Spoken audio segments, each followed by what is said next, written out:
আসসালামু আলাইকুম দর্শকবৃন্দ।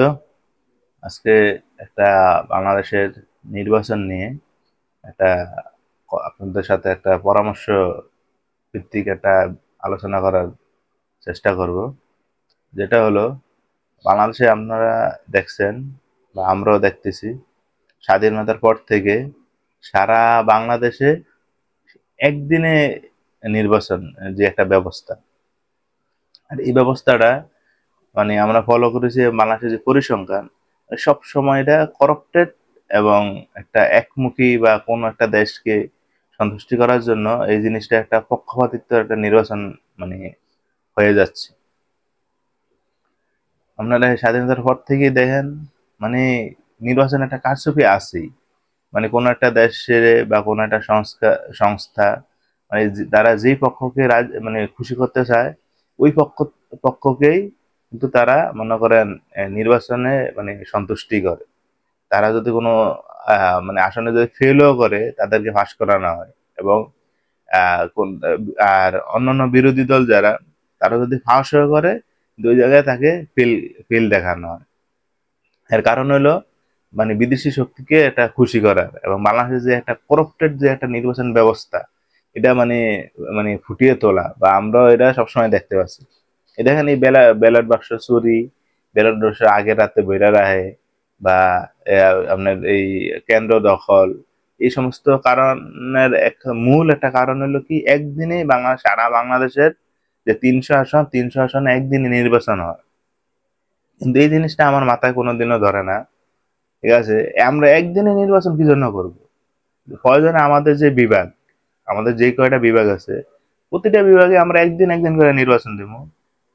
যেমন মনে করেন, আজকে ঢাকা নির্বাচন হইলো, 2 দিন পরে অন্য একটা বিভাগে নির্বাচন।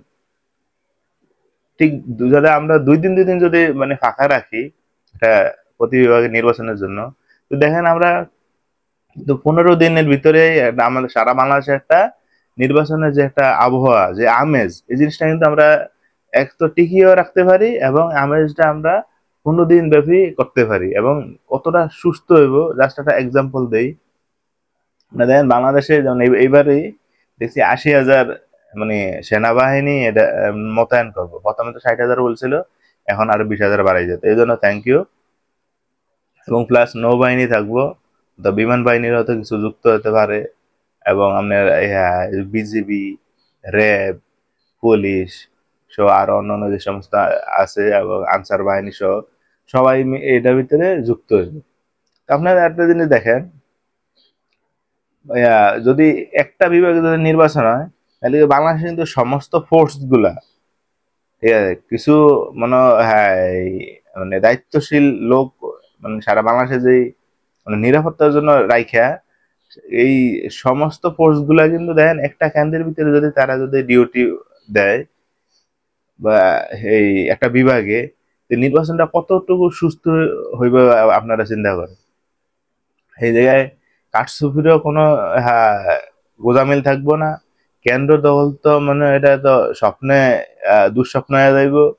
আবার ওই রাস্তাঘাটে যে একটা হাঙ্গামা হয় ভোটারদের নিয়ে, তারা আমাদেরকে ভোট দিয়ে, আমাদেরকে ভোট দিয়ে, এমনি এমনি মানে অনেক একটা এর ভিতরে তো আপনার ব্যালট বক্স চুরি টুরি সহ আরো অনেক তো যে একটা কারচুপি আছে, পোলিং অফিসার, প্রিজাইডিং অফিসার, তারা যে নিয়ে ভোট গণনা ক্ষেত্রে যে একটা কারচুপি করে, ঠিক আছে, যেটা বাংলা, হ্যাঁ, এই জিনিসটা কিন্তু পুরাপুরি ভাবে রোধ করা যাবে।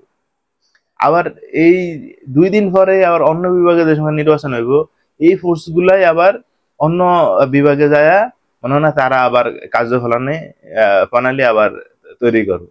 তারাই ভোট নিব, নিয়ে এটা কত, এবার একটা চিন্তা করেন কত সুন্দর হইতে পারে। এই জিনিসটা কিন্তু মাত্র 15 দিনের ব্যাপার। আইন শৃঙ্খলা বাহিনী তারা নিজে পোস্টিং থাকবে ঠিকই, শুধু নির্বাচনকালীন যে 15 দিন, 15 দিন তারা একটু মানে এই বাংলাদেশের জনগণের জন্য বা নির্বাচনের সুস্থ ব্যবস্থার জন্য তারা একটু কষ্ট করবে। এবং তাদের জন্য কিন্তু এটা আপনারা জানেন, নির্বাচনে ডিউটি করার জন্য কিন্তু তাদেরকে একটা পেমেন্ট দেওয়া হয়।